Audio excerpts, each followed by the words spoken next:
Blood was already soaking through the moss beneath her when Briar Ashwood realized her fiancé had left her to die. She hadn't screamed when the knife found her side. Dorian Vane had made sure of that. One hand clamped over her mouth, while the other worked with the clinical precision of a man who had planned this for months. What she remembered, in the fracturing seconds after he pulled the blade free and stepped back to admire his work, was not pain. It was disbelief. 6 weeks from their wedding, and he was straightening his cuffs like a man leaving a business meeting, not a murder. "You should be flattered," he said, crouching just out of reach of her failing hands. "It took real effort to make this look like a Frost Moon Pack ambush. Your blood is the last ingredient I need, Briar. After tonight, nobody will ever again ask the Ashwood line for their charity healing. I'll be the one selling the cure, and I'll be the one the Alpha King owes his throne to." Then he was gone, melting into the tree line of the border forest, and Briar was alone with the sound of her own heartbeat slowing. She had time, in the minutes that followed, to notice things with a strange, floating clarity. The way the moon was just beginning to rise pale and thin over the tree line. The way a single crow had settled on a branch above her and gone utterly still, as though even the birds understood something final was happening beneath them. The cold came up through the moss first, then the leaf litter, then her own skin, until she could no longer tell where the forest floor ended and she began. She thought, absurdly, of the dress still hanging in her closet at home, half altered for a wedding that was never going to happen, pins still bristling along one unfinished seam because she'd wanted her aunt to check the fit one more time before it was done. She thought of her father, 300 miles west, who would wait for a letter that would never arrive and eventually stop waiting, the way people did. She thought, most of all, of how quiet dying turned out to be. She had imagined, in the vague way people imagine their own mortality, that it would be loud, that there would be some great roar of fear or grief to match the size of the thing happening to her. Instead, there was only the wind moving through bare branches and the slow, indifferent patience of the forest, and her own blood cooling against ground that had swallowed 100 years of other people's endings without ever once being asked to care. The Ashwood pack had never been rich in territory or fighters. What they had was blood, old blood, the kind that ran gold under moonlight and could knit shattered bones, burn out moon sickness, reverse the plague that had crept through half the northern packs in the last decade. Briar's mother had died refining the antidote. Briar had spent every year since learning to finish it. She had never asked to be valuable. She had only ever wanted to be safe, and loved, and useful in that order. Dorian Vane had offered her all three and meant none of them. Growing up, Briar had watched a steady stream of the sick and the desperate arrive at her family's door. Wolves half mad with the fever shakes of moon sickness. Whole families walking for days from packs too poor to pay a healer's usual fee. All of them met at the threshold by her mother's unhurried hands, and the same words every time. "Come in." Nobody pays what they can't afford here. It had cost the Ashwood line dearly over the generations, that generosity. Other packs had grown fat on trade and territory, while the Ashwoods grew only in reputation, a name spoken with gratitude in 100 villages and worth nothing in gold. Briar had never once heard her mother regret it. She had heard her father, in his quieter moments after her mother's death, wonder aloud whether kindness without shrewdness was its own kind of vulnerability, a door left permanently unlatched, waiting for the wrong person to finally notice it swung both ways. Dorian Vane had been exactly that person, and Briar had let him in with her own hands, believing the whole time that she was the one being chosen. She thought of the night he'd proposed, 8 months ago, on the terrace of her family's modest hall. How he'd knelt in the frost without flinching and told her she was the first person who'd ever made him believe kindness and cleverness weren't opposites. She had cried then, believing every word of it. She understood now that he had simply been better than anyone she'd ever met at telling people exactly what would make them stop asking questions.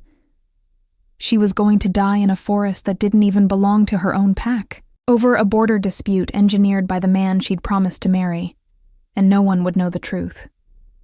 That thought, more than the blood loss, was what made her claw for the pendant at her throat. Her grandmother had given it to her when she turned 16, an old moonstone set in tarnished silver, warm even in winter. A mourning pendant, Grandmother Ashwood had called it, half legend and half warning. Every bloodline carries one true bond, girl, whether the world remembers it or not. This stone only wakes once. Use it when nothing else is left to use. Briar had worn it for 9 years, and never once felt it stir. She felt it now. Felt it flare hot against her collarbone like a coal pulled from a fire. Felt something ancient and startled uncoil somewhere very far away, as if she'd shouted into a canyon she hadn't known existed and heard. Impossibly, an answer beginning to form. She didn't know his name. She didn't know if he was even real, or simply the shape her dying mind gave to hope. But she pressed her palm flat over the stone and thought the only words she had left in her. I don't want to disappear without anyone knowing what he did. Please. Someone. See me. 200 miles north, in a war room hung with maps of contested border territory, Alpha King Kael Draven went rigid mid-sentence, one hand flying to his own chest as if something had reached into it and pulled. His generals stopped talking. They had seen their king take arrows without flinching. They had never seen him go white like this, pupils blown wide, breath catching on nothing. Kael? His second, Reyes, said carefully. Kael wasn't listening. Behind his eyes, uninvited, came an image that didn't belong to him. Moss, blood, the black lace of bare branches against a darkening sky. And underneath it, a voice that was not a voice. A presence pressed so close to death it felt like static. Please. Someone. See me. He had heard of the old bondstones. Every alpha line kept the stories the way they kept the crown jewels. Rarely looked at, never quite believed. A fated mate bound not by scent or proximity but by blood destiny, dormant for a lifetime, waking only in extremity. He had assumed at 34, unmated and increasingly resigned to a political marriage his council kept pushing, that the old stories were exactly that. Stories. The burn in his chest said otherwise. Someone is dying, he said, and his voice didn't sound like his own. Get me a tracker. Now. The other generals had gone still around the map table, the argument over grazing rights along the eastern ridge forgotten entirely. Kael Draven was not a man given to outbursts. In the 9 years since he'd taken the crown from a father killed in a border skirmish, he had built a reputation as the calmest man in any room he entered, the kind of alpha who let his rivals rage themselves hoarse while he simply waited, unmoved, until they ran out of air. To see that composure crack so visibly, over nothing any of them could see or measure, unsettled the room more thoroughly than an actual attack would have. Kael, you're scaring the junior officers, Reyes said, low enough only Kael could hear, though it did nothing to slow him. Good. They should be scared. I am. Kael pressed a hand flat against his sternum, where the old pendant sat hot enough now that he half expected to find a scorch mark through his shirt when he finally looked. I've worn this stone since before I could walk, Reyes. My mother told me it was ceremonial, a keepsake. In 34 years, it has never once been warm to the touch, and right now it feels like I'm holding a coal against my own heart. And there's a woman somewhere south of here who is dying, and I don't even know her name, and I cannot make myself care about anything else in this room until I know whether she's still breathing. Reyes didn't argue. In 11 years of service, he had learned that when the Alpha King's voice changed like that, the smart thing was to move first and ask questions running. Dying where? Kael, we don't have a location. We don't have a name. South. Kael was already moving, shrugging out of his formal coat, shifting his weight onto the balls of his feet the way he did before a hunt. Border territory, near the frost moon line.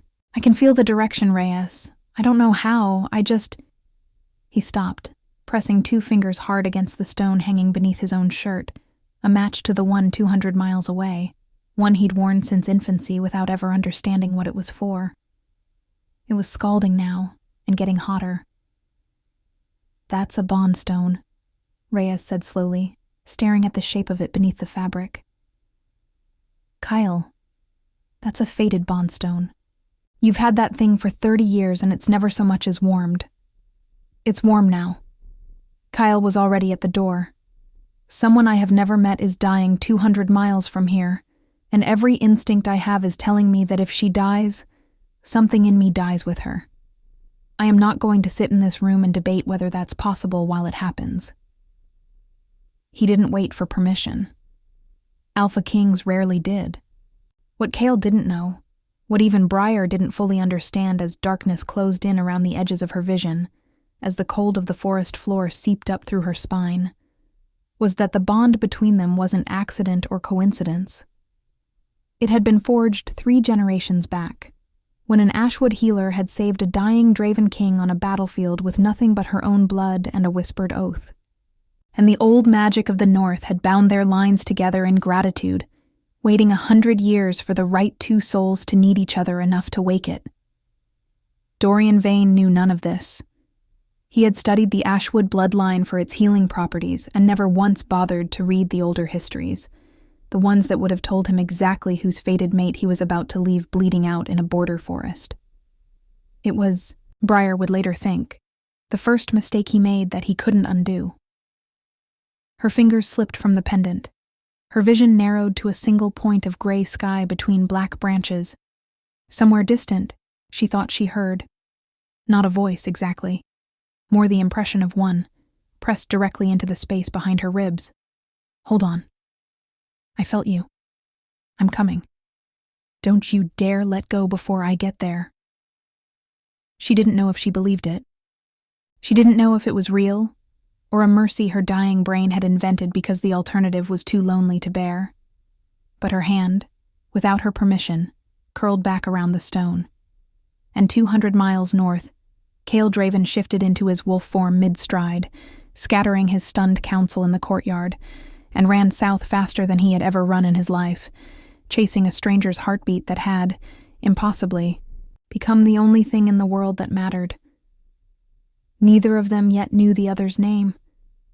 Neither of them yet understood that in reaching for that stone, Briar Ashwood had just become the one loose thread that could unravel everything Dorian Vane had built, and the one person capable of ending him. She only knew, as consciousness finally slipped away, that for the first time since the knife went in, she wasn't alone.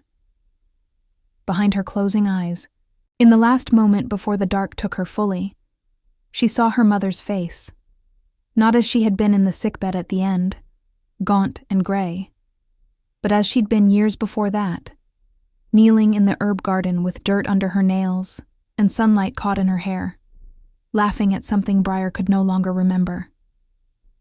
You were born to mend things, little bird, her mother used to say, even the things that were never yours to break. Briar had spent 6 years since that death trying to live up to those words, finishing a formula that wasn't hers to finish, healing strangers who would never know her name, giving away pieces of herself the way her mother had, believing that generosity would eventually be recognized as strength instead of an opening. She wondered, in that last drifting second, whether her mother had known dying would feel this quiet too. Whether anyone ever really got to choose the shape of their own ending, or whether the forest simply decided, indifferent as weather, and everyone who came before had only pretended otherwise to make the waiting bearable for those left behind. 200 miles north, a king who had never met her was already running. The question that would haunt the next 24 hours of both their lives was brutally simple. Would he reach her before her heart stopped? And if he did, what would either of them do with a bond neither had asked for, in the middle of a war neither of them yet knew had already begun? Kael found her 40 minutes later, and later he would swear those 40 minutes had aged him more than the decade before them. The 40 minutes it took him to cross that distance felt, to Kael, like the longest stretch of his life. Longer than the 9 years he'd spent learning to rule a kingdom his father died defending. Longer than any battle he'd survived. He ran without a map, without a plan, guided by nothing but the pull of the stone against his chest, and an instinct he had no name for yet, tearing through underbrush and fording a half-frozen stream without slowing. And somewhere in the middle of that run, he stopped being an alpha king entirely and became simply a man chasing the only thing that had ever felt urgently, undeniably his, before he'd earned the right to call it that. He smelled the blood before he saw her, copper and moss and something underneath it that made every hair on his body rise, a scent that was somehow already familiar, though he'd never encountered it before, sweet and sharp like crushed sage and rain. He burst through the tree line and found a woman crumpled at the base of an old alder, dark hair fanned across the leaf litter, one hand still curled around a moonstone pendant identical to the one burning against his own chest. She was breathing, barely. He shifted back to human on instinct, dropped to his knees beside her, and did the only thing he could think to do, pressed his palm flat over the wound at her side, and pushed every ounce of alpha power he had into her. The old blood gift kings were rumored to carry, but rarely needed to use. Warmth flooded from his hand into her body. Her breathing hitched, steadied, hitched again. His hands were shaking, which surprised him more than the running had. He had held dying soldiers before, had closed his own father's eyes on a battlefield 9 years ago, without his composure so much as flickering in front of the men who needed to see their new king steady. This was different in a way he didn't have language for yet. Not the practiced grief of a soldier's death, but something that felt like watching a piece of his own future flicker and threaten to go out before he'd even been introduced to it.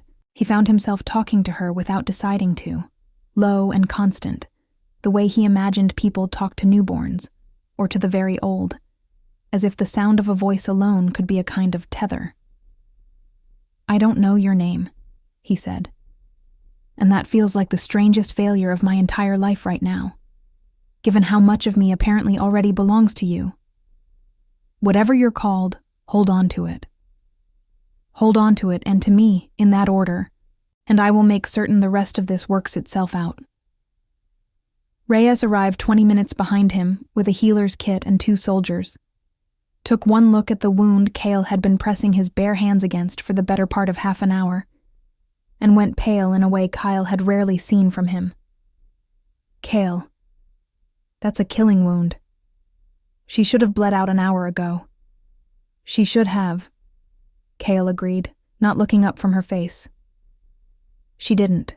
I don't fully understand why yet, and I don't much care, as long as it keeps being true." "Stay with me," he said, and heard how raw his own voice sounded. "You don't get to do this. You don't get to wake something in me and then leave before I even know your name." Her eyes opened, hazel, unfocused, terrified, and found his face. "Who?" she managed. "Kael Draven," he said. "You called me. I don't know how, but you did. And I came. I need you to hold on a little longer. Can you do that?" She didn't answer. Her eyes rolled back and she went limp in his arms. And for one horrific second he thought he'd lost her, until he felt her pulse under his fingers, thready but there, and understood that she'd simply run out of consciousness to spend. He carried her the whole way back to the capital himself, refusing every offer to take her from his arms, snapping at Reyes when his second suggested a faster transport wagon might jostle her less than a running man. It took 6 hours. He did not stop once. She woke 3 days later in a bed that smelled of cedar and clean linen, in a room with windows taller than she was, and the first thing she registered was that the pain in her side had dulled to a bearable ache instead of the searing agony of the forest floor. The second thing she registered was the man asleep in the chair beside her bed, still in the same travel-stained clothes he must have been wearing when he found her, his hand loosely wrapped around hers as though he'd fallen asleep holding it and hadn't let go even unconscious. She knew somehow, before he woke and told her his name again, that this was the presence she'd felt in the forest. The bond between them hummed low and constant now, an awareness of him in her body, the way she was aware of her own heartbeat. "You're the Alpha King," she said, when his eyes opened and found hers, and something in his face broke open with relief so raw it embarrassed her to witness it. "And you," he said, "are apparently the reason I have spent 3 days unable to eat, sleep, or hold a council meeting without one of my generals reminding me you're still alive so I'll stop growling at the furniture. What's your name?" "Briar Ashwood." She hesitated. "You don't know who did this to me." "I intend to find out. It was my fiancé." The words came out flatter than she expected, all the horror of it already worn smooth by 3 days of half-conscious replaying. "Dorian Vane, beta heir of the Frost Moon border pack. He staged it to look like a Frost Moon raid on Ashwood territory. He wanted—" She stopped, throat tightening. "Take your time. My blood. My family's blood carries a healing gift. We've spent 3 generations refining a cure for moon sickness plague. Dorian wanted to extract what he needed from me and then sell the finished antidote himself, at whatever price he wanted, to whichever pack would pay most, including, I assume, yours. He needed me dead to erase the Ashwood claim to the formula, and needed it to look like Frost Moon aggression, so the border war it started would keep everyone too distracted to ask questions about where the cure actually came from." Kael's jaw had gone tight enough that a muscle jumped in his cheek. "That's not heartbreak. That's a strategy." "He's very good at strategy." Briar's laugh came out jagged. "He proposed to me 8 months ago. I thought I was lucky. My pack thought it was a good match. Frost Moon has resources we don't, and everyone assumed it would ease tension along the border. I should have realized a man doesn't spend 8 months being that patient, unless he's counting on something specific at the end of it. You're not responsible for the patience of a man planning to murder you," Kael said, low and fierce enough that Briar looked up, startled. "I need you to hear that clearly, because I suspect you've spent the last 3 days blaming yourself for missing it." She had. She didn't say so. But something in her chest loosened slightly at being seen that precisely by a stranger she'd known, awake, for less than 10 minutes. "The bond," she said instead, because it was easier than examining why his certainty had steadied something in her. "You feel it too, the pendant. I've worn that stone since I was an infant. My mother told me it was a Draven family heirloom and nothing more.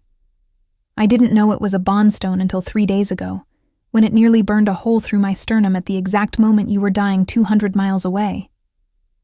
He turned his hand over, showing her a faint reddened mark on his skin, where the stone had scorched him. "Whatever this is between us, Briar Ashwood, it's older than either of us, and considerably more insistent than either of us was consulted about."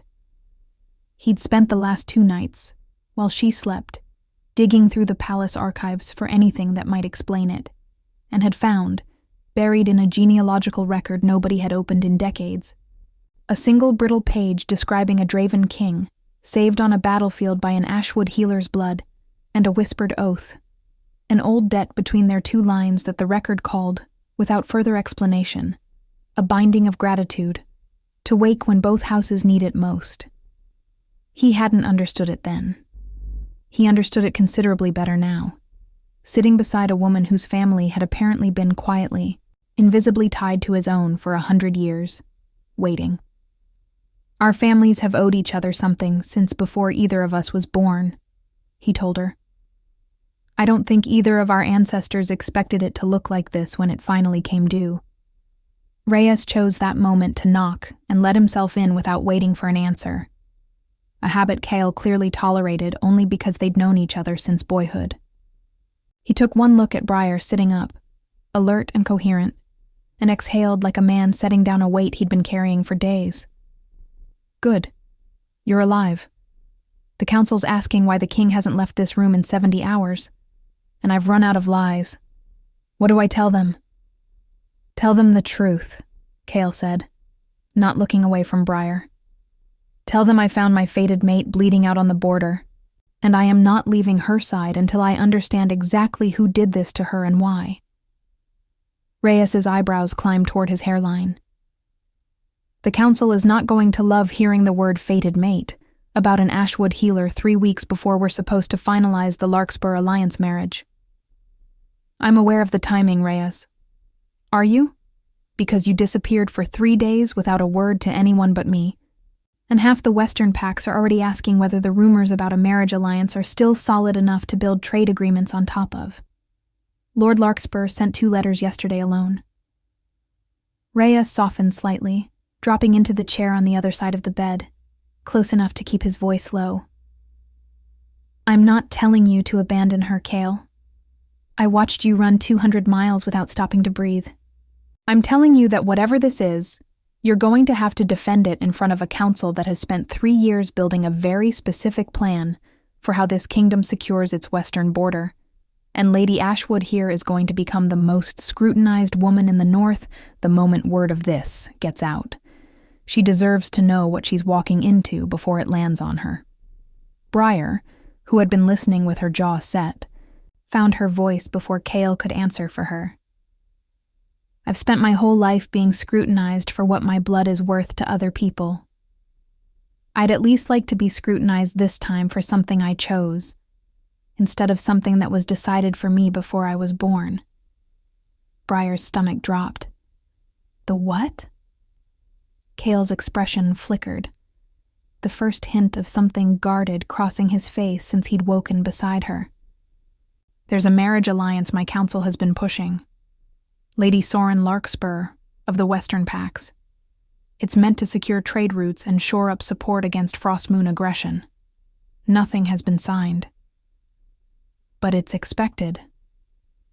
"It was expected," Kael said, "before 3 days ago." He held her gaze, steady, refusing to let the subject drop into the easy silence it wanted to fall into. "I am not going to pretend that complication doesn't exist, Briar. I owe you honesty, not comfort.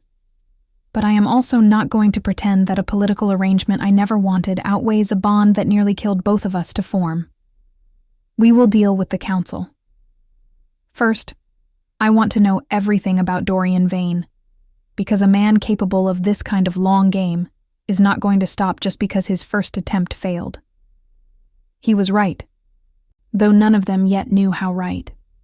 200 miles south, in the war room of Frostmoon territory, Dorian Vane had just received word that Briar Ashwood's body had not been found in the border forest, and that the Alpha King himself had been seen carrying an unconscious, bleeding woman into the Draven capital 3 days prior.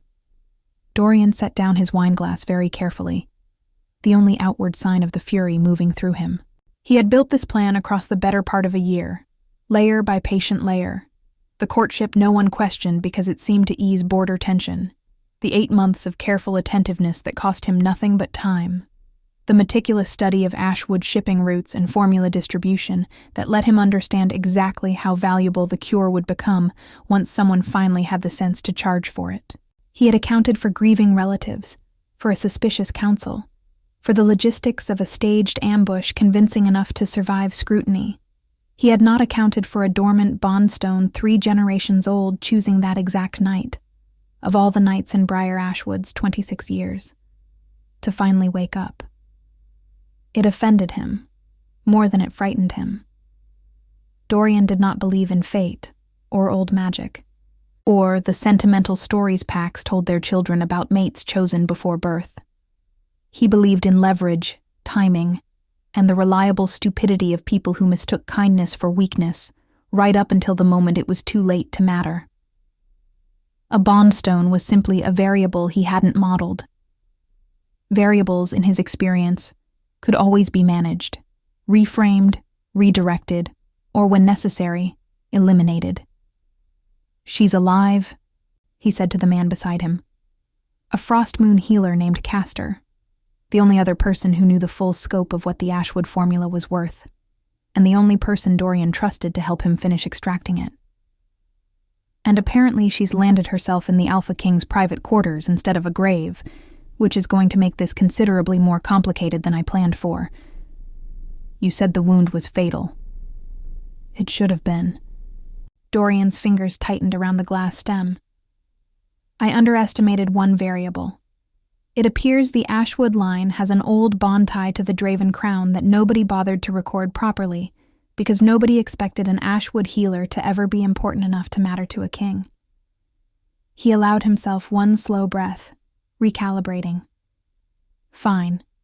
Change of plan. If she's alive and bonded to Kael Draven, then killing her quietly is no longer an option. It would start the exact war with the Draven crown I was trying to avoid, not the one I was trying to provoke with Frostmoon as the scapegoat. Then what do we do? Dorian smiled, and it did not reach his eyes. We make sure that when Briar Ashwood tells her story, no one believes a word of it. A grieving fiancé, devastated by an attack he barely survived himself, desperately searching for his missing bride. That story plays considerably better than murderous betrayer, in front of a council that's already primed to distrust an Ashwood healer, suddenly claiming a bond to their king right before a politically vital alliance marriage. He reached for a folded map, already marked with troop positions along the border. And in the meantime, Caster, you and I are going to accelerate the timeline. If I can't extract what I need from her blood quietly, I'll need the finished formula another way. Which means it's time to remind the council exactly how useful Frostmoon can be to a king who's about to have his most important alliance publicly humiliated. Back in the capital, unaware that her survival had just forced her would-be murderer's hand, Briar Ashwood was learning that surviving Dorian Vane might turn out to be the easiest part of what came next. The council meeting 3 days later was, Kael would later admit, considerably worse than he'd braced for. He'd expected resistance to the idea of a bonded mate appearing out of nowhere, weeks before the Larkspur alliance was meant to be finalized. He had not expected Dorian Vane to arrive at the capital himself, bandaged theatrically across one forearm, telling a version of events so convincingly tragic that half the council was already murmuring sympathy before Briar had said a single word. I searched for her for 3 days, Dorian said, standing in the center of the council chamber, with the exact posture of a grieving man, restraining himself from weeping in public. When Frostmoon scouts found signs of an ambush on the border, our border, mind you, on our side of the treaty line, I feared the worst. I never imagined she would turn up here, in the Alpha King's private quarters, claiming a fated bond that conveniently appeared the very week I proposed increasing joint patrols to prevent further border incursions. He let that land, then added softer, I don't blame her for whatever she believes happened out there. Trauma does strange things to memory, but I would ask this council to consider whose account is more likely. A healer in shock, or the man who has loved her faithfully for 8 months and nearly died searching for her. It was, Briar had to admit, watching from beside Kael's throne with her hands clenched in her lap, a masterclass in reframing. He hadn't denied the attack. He'd simply relocated its author and cast doubt on hers. She recognized the technique, sickeningly, from months of being courted by the same mouth, now performing grief for a room full of strangers. Dorian had always been good at this, not lying outright, which people could catch, but arranging true facts into an order that pointed somewhere false. Yes, there had been an attack. Yes, he had searched for her. Yes, he was injured. Every individual claim could survive scrutiny because every individual claim was, in its narrow way, accurate. It was only the shape of the whole that lied, and shapes were harder to disprove than facts. She watched 3 council members lean toward each other, murmuring, and understood with a sinking certainty that they were already halfway to believing him. Not because his story was more truthful, but because it required less of them. Believing Dorian meant a tragic misunderstanding, a grieving man. A war with Frostmoon narrowly averted through calm heads prevailing. Believing Briar meant a beta heir capable of premeditated murder, a border alliance built on rot, and a council that had spent 3 years negotiating in good faith with a man who'd been planning to profit from a stolen cure the entire time. One story let everyone go back to their comfortable assumptions. The other demanded they burn half of them down. Briar had learned, over 6 years of watching her family's generosity go unrewarded, that comfortable stories nearly always won that particular contest, regardless of which one happened to be true. "He's lying," she said, when the council chamber turned to her for a response, and hated how thin her voice sounded against his practiced calm. I was conscious for the attack. I saw his face. He told me exactly why he was doing it. For the Ashwood formula. So he could sell the moon sickness cure himself, instead of letting my pack continue distributing it freely. "A serious accusation," said Elder Voss, one of the more skeptical council members, "against a man who arrived here bleeding, having apparently searched the border himself." "Do you have any evidence beyond your account, Lady Ashwood? A witness? A weapon?" She didn't. Dorian had made sure of that. No witnesses. A wound that could plausibly have come from any blade, and 3 days of unconsciousness that had given him ample time to construct an alibi and stage his own minor injuries. Briar felt the room's sympathy tilting away from her in real time, felt the old, familiar sensation of being disbelieved by people more invested in a convenient story than an inconvenient truth, and understood with sick clarity that Dorian had planned for exactly this outcome. If he couldn't kill her quietly, he would kill her credibility instead. It was Kael who broke the silence, and when he spoke, his voice carried the particular stillness of a man who had stopped performing patience. "I felt her dying, from 200 miles away, through a bondstone that has been dormant in my family for 3 generations," he said. "I ran to her faster than I have ever run in my life, and found her exactly where she described, alone, gutted, left for dead in the exact location she named before I ever heard Dorian Vane's story. I am not interested in relitigating whose account is more convenient for this council's alliance plans. I am interested in whether this chamber intends to protect a woman who nearly died on our border, or whether it intends to hand her back to the man who put a knife in her because his story is better rehearsed." The chamber went very quiet. It was Reyes, watching Dorian's face during Kael's speech, who caught the flicker Briar had missed, a half-second tightening around the eyes when Kael mentioned the bondstone, gone so fast most of the room wouldn't have registered it at all. Reyes had spent 11 years reading the difference between grief and calculation on other men's faces, and what he saw on Dorian Vane's was calculation, badly concealed. He said nothing yet, but he began quietly to have his own people ask questions. The formula itself became the second front of the war. Once the council reluctantly agreed to table judgment pending further investigation, a decision Dorian accepted with theatrical grace, and Briar recognized as exactly the delay he needed. "He'll use this time to move against you differently," she told Kael that night, in the library where she'd finally been given access to her mother's old research, transferred hastily from Ashwood territory once word of the attack reached her pack. "He can't kill me quietly anymore, not with the council watching, and the bond confirmed. But he still needs the formula, and there's a piece of it he doesn't have." "Which is?" Briar spread the pages across the table. Decades of her mother's careful notation, half of it in a cipher only Ashwood healers were taught. "My mother never finished it. The base compound stabilizes moon sickness, but the version we've been distributing free to affected packs isn't a cure. It's a treatment. It manages symptoms. The actual cure requires a second component she never cracked before she died. Something about binding the compound to blood freely given, rather than blood taken. I've spent 6 years trying to finish her work. I think I finally understand what she meant. But I haven't tested it, because testing it requires..." She stopped. "Requires what?"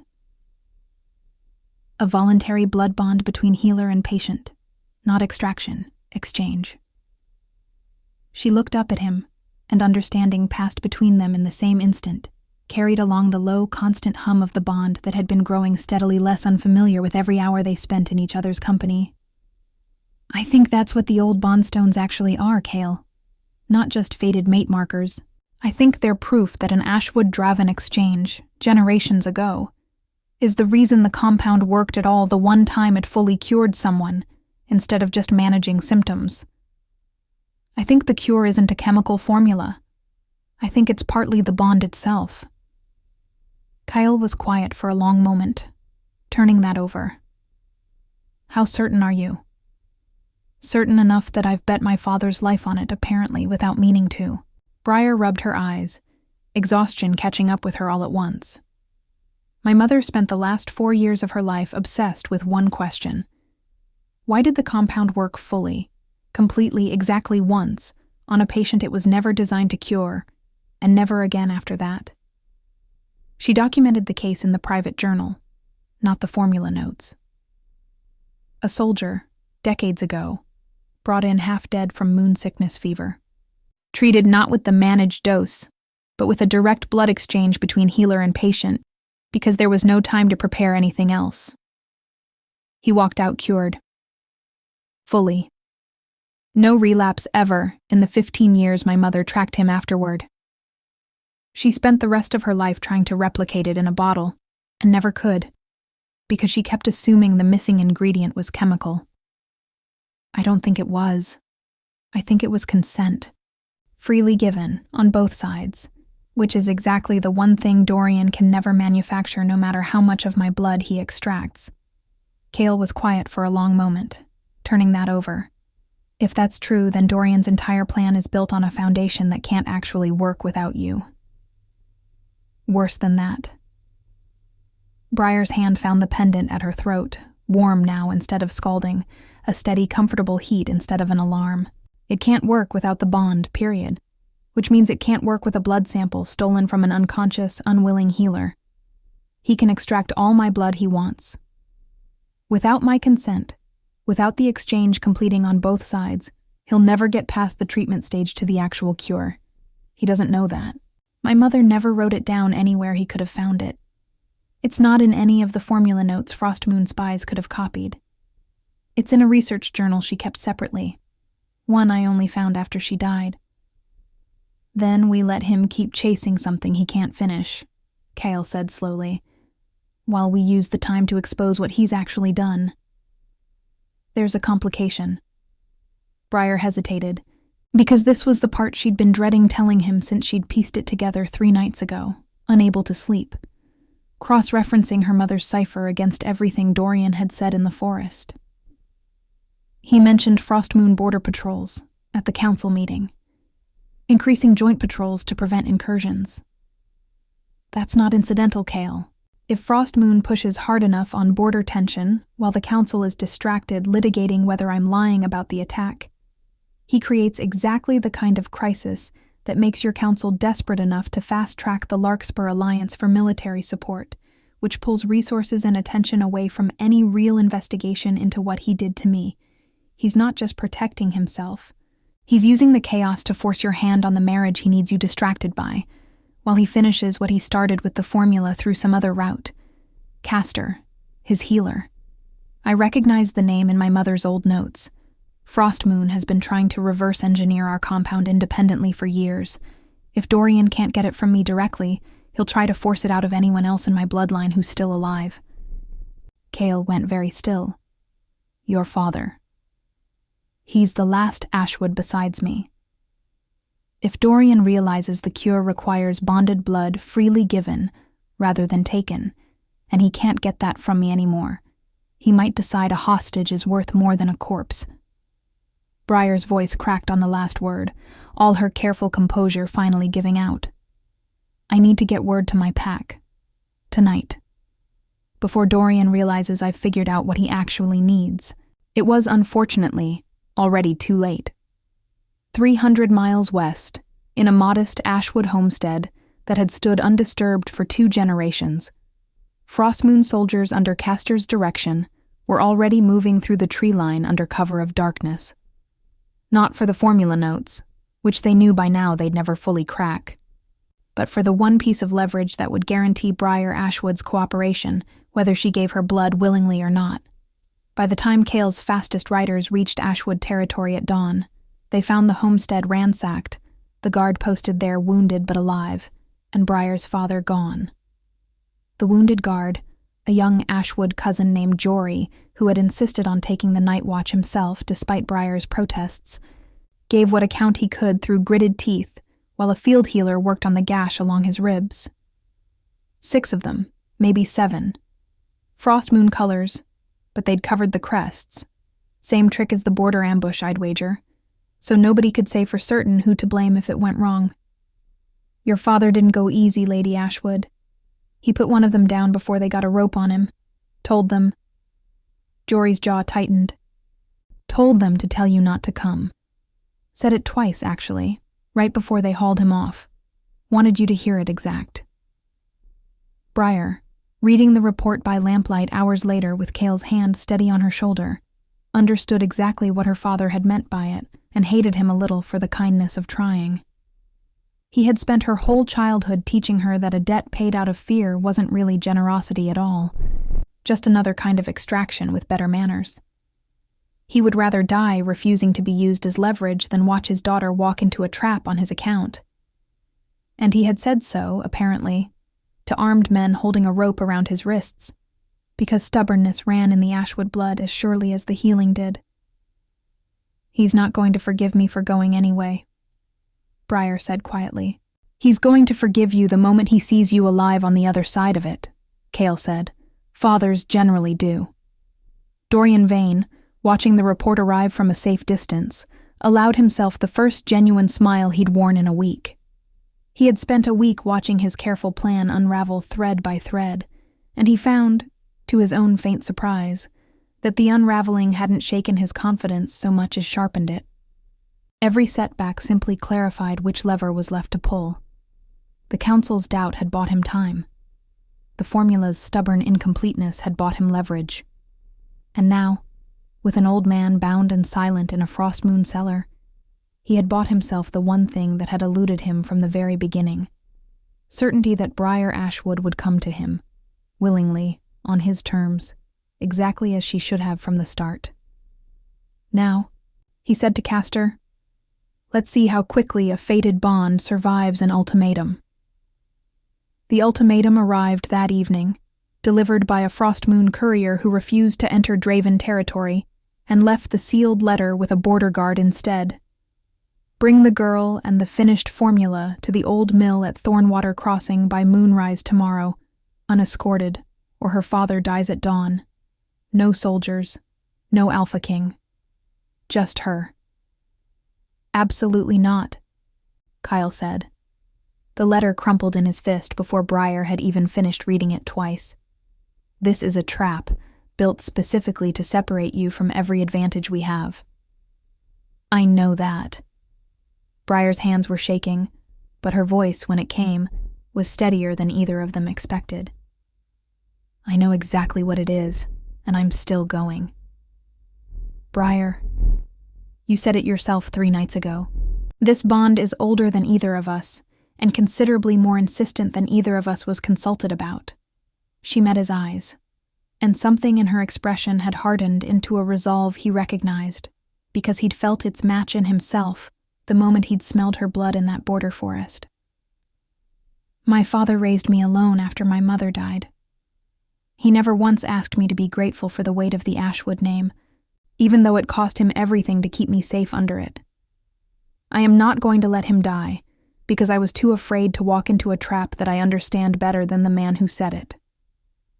Then you don't walk into it alone, Dorian said, unescorted. Dorian, Kael said, with the particular flatness of a man who has stopped extending good faith, is not actually going to let your father go whether you show up alone or with an army, Briar. Think it through. He needs your cooperation, not your father's survival. The moment he has you at that mill, your father becomes a liability, a witness, a loose end. The only version of tomorrow where your father survives is one where Dorian never gets the chance to decide he's no longer useful. Briar's breath caught, because she'd known that, somewhere underneath the panic, and hadn't let herself look at it directly. Then what do? We give him exactly what he thinks he's getting, Kael said, and we make sure it isn't what he actually receives.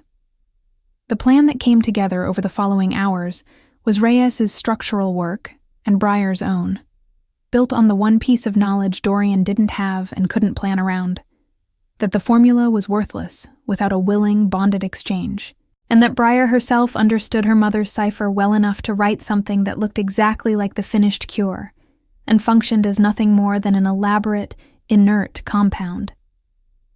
She spent the night in the library rederiving the formula from memory, deliberately omitting the one variable that made it real, while Kael's most trusted trackers moved quietly into position around Thornwater Crossing, under cover of the same darkness Dorian assumed would hide only his own men.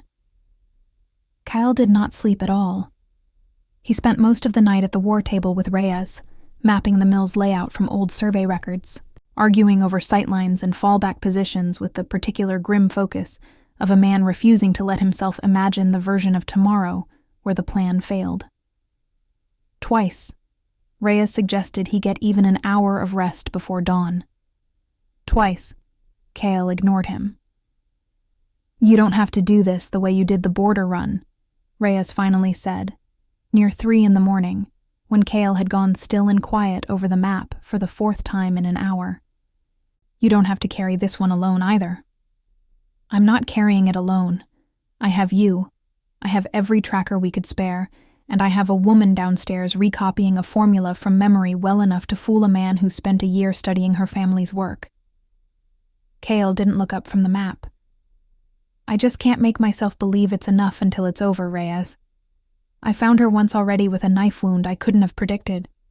I am not interested in finding out what version of unprepared I'd have to survive a second time." Near dawn, Briar found him still at the table, and set down 2 cups of the strong bitter tea her mother used to brew before long treatments, wordlessly, before settling into the chair across from him. Neither of them spoke for a long while. It was oddly the most peace either of them had felt in a week. Not the absence of fear, but the presence of someone who understood exactly its shape and had decided to sit inside it anyway, rather than pretend it away. She arrived at the mill alone, as instructed, a sealed vial of counterfeit formula in one hand, and terror sitting cold and steady in her chest. Dorian was waiting on the crumbling porch, Castor beside him, and behind them, bound to a support beam, her father, alive, bruised, furious, and visibly relieved at the sight of her that made Briar's resolve nearly buckle entirely. "You came," Dorian said, almost fond, as if the last week hadn't happened at all. "I confess I wasn't certain you would. The formula?" She held up the vial. "Let him go first." "You know that's not how this works." Dorian's smile didn't waver. "The formula, and then I'll consider it. I've learned not to extend trust to the Ashwood family on credit." "Funny," Briar said, "considering you're the one who taught me exactly why trust and credit are different things." "You could have had all of this without the knife," Briar said, buying seconds the way she'd rehearsed with Kael a dozen times the night before, watching Dorian's eyes flick between her face and the vial with barely restrained hunger. "I would have finished the formula for you eventually. I've finished it for strangers my whole life. For nothing. You didn't have to bleed me out in a forest to get a cure I would have given away for free." "That's precisely the problem with you, Briar." Dorian's voice had lost the last of its courtship warmth, gone flat and almost bored, the tone of a man explaining something tedious to a child. "You'd have given it away. That was never going to build me anything. A cure that costs nothing is worth nothing to the people who could actually pay for it, and worth everything to a man clever enough to be the only one selling it. I didn't need you to finish the formula. I needed you gone once you had, so nobody could ever again go to an Ashwood door and get for free what I intended to sell for a fortune. And my father. What did his kidnapping buy you exactly? That a knife in my side didn't already. Insurance," Dorian said simply. "You have an inconvenient habit of surviving things that should have killed you. I've learned not to make the same mistake twice." His gaze finally settled fully on the vial. "The formula." She stepped forward, close enough now to see the exact moment Dorian's attention narrowed entirely onto the vial in her hand, which was, she understood with a strange, calm clarity, the entire point of the trap she and Kael had built. Every plan Dorian had made assumed the fight would be about the formula, about her father, about leverage and hostages and bargaining. He had never once considered that the true danger to him wasn't Briar Ashwood alone in a mill. It was Briar Ashwood as bait, buying 30 seconds for a king who could move faster than any tracker in the north. Kael hit the mill's east wall in full wolf form at exactly the moment Dorian's hand closed around the vial, Reyes and a dozen picked soldiers breaking from the tree line half a heartbeat behind him. Castor went down fast, overwhelmed before he could raise the alarm. Dorian, to his credit, reacted quickly, dropping the vial, reaching for the knife at his belt. The same blade, Briar realized with a jolt of nausea, that had opened her side in the border forest 6 days ago. He didn't get the chance to use it. Kael was faster and considerably angrier, and the fight that followed was brutal and short, and ended with Dorian pinned beneath an Alpha King, who had spent a week learning exactly how much he had to lose. One clawed hand closed hard enough around Dorian's throat to make his intentions unmistakable without needing to finish the motion. "Kael, don't," Briar said, already moving to free her father from the support beam, voice sharp with something that cut through the battle haze in his eyes. "Killing him here doesn't clear my name. It just makes it look like I had you murder the only witness before he could ever be questioned. I want him to answer for this in front of the council that almost believed him. I want everyone who doubted me to hear him admit it himself." It cost Kael something visible to step back. She could see it, the war between instinct and reason playing out across his face.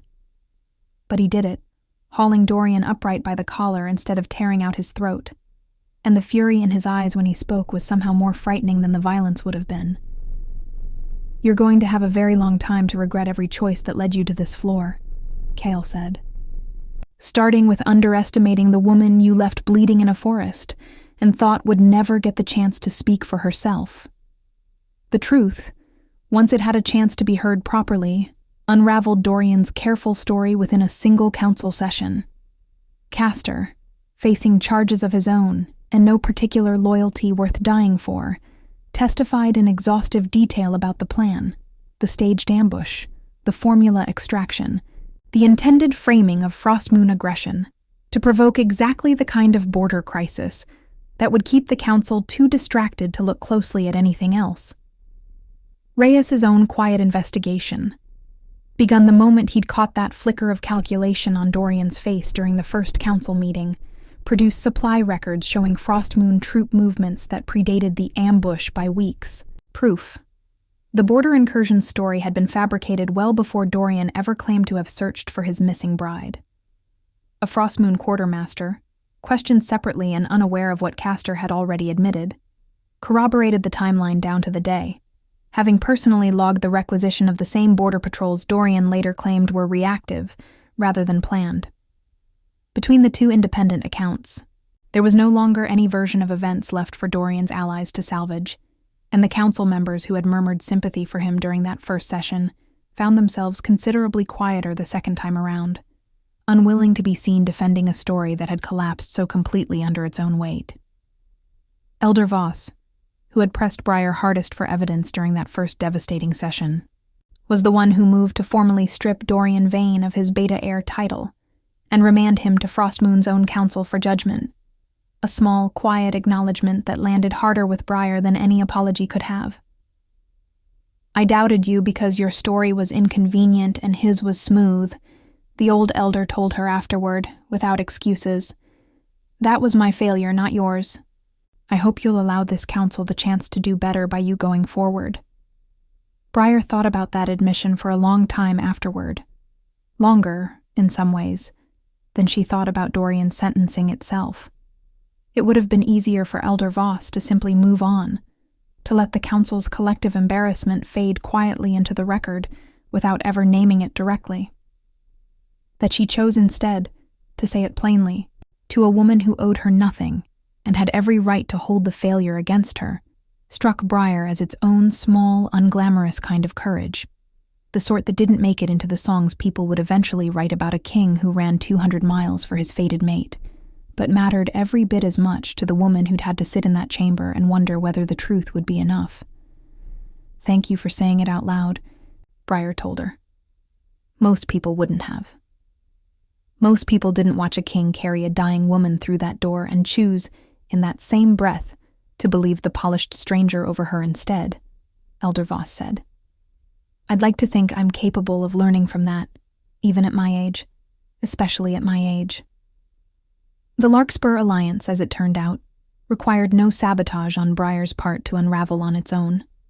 Lady Soren Larkspur, informed of the full scope of what had happened, sent a private letter to Kael expressing considerable relief at being released from an arrangement neither of them had ever actually wanted, and a rather pointed hope that he'd finally stop letting his council schedule his heart's business for him.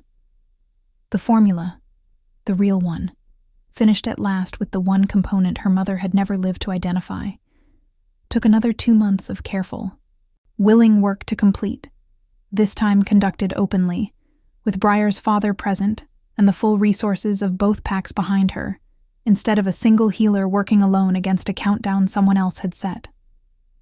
When the first fully cured moonsickness patient walked out of the Ashwood clinic under her own power for the first time in 3 years, Briar cried harder than she had in the forest with a knife wound in her side, and Kael, standing beside her, understood that this, not the throne, not the crown, not even the bond itself, was the moment he'd fallen the rest of the way in love with her. They married in early spring, in the same border forest where Dorian had left her to die, at Briar's own insistence. "I don't want that place to only mean what he tried to make it mean," she told Kael, the morning of the wedding, standing at the exact alder tree where he'd found her. "I want it to mean this instead. I want it to mean that I called, and someone came, and neither of us has had to be alone with the worst thing that ever happened to us since." The pendant at her throat had gone quiet in the months since. Not cold, never cold again, but settled. The frantic heat of that first desperate call replaced by something steadier, a warmth she'd come to recognize as simply the ordinary, unremarkable sound of being loved by someone who'd run 200 miles the moment she needed him, and never once looked back. Her father stood at the edge of the small gathering, healed and stubborn as ever, having flatly refused every offer of a formal procession in favor of walking her out himself, the way he'd always said he would. Elder Voss sat in the second row beside Reyes, who had spent the better part of the morning pretending not to be sentimental about any of it, and failing rather badly. Even Lady Soren Larkspur had sent a gift, a length of pale western silk with a note that read, only, "I hope this suits you both far better than the arrangement it's replacing," which Briar had laughed over for a full 5 minutes before deciding she rather liked the woman, bond or no bond. There was no ceremony grand enough, Briar thought, to properly hold everything that had happened in the space of a single winter: the knife, the running, the council chamber, the mill, the 2 months of careful, willing work that had finally finished what her mother started. But grandness, she was beginning to understand, had never really been the point. The point was smaller and steadier than that. A hand that didn't let go, a bond that had chosen them before either had the sense to choose it back, and a forest that no longer belonged only to the worst night of her life. Kael took her hands beneath the same bare branches that had watched her nearly die, and found that the question circling in his chest wasn't really a question at all anymore. "You asked me once," he said, "what either of us would do with a bond neither of us asked for. I remember. I think we build a life neither of us would trade for anything we might have chosen instead." He pressed his forehead to hers, the old moonstone warm between them, steady as a heartbeat. "Was I worth running toward, Briar Ashwood?" She laughed, a real laugh, unguarded, the first one that Forrest had ever heard from her, and pulled him down to seal the answer without another word.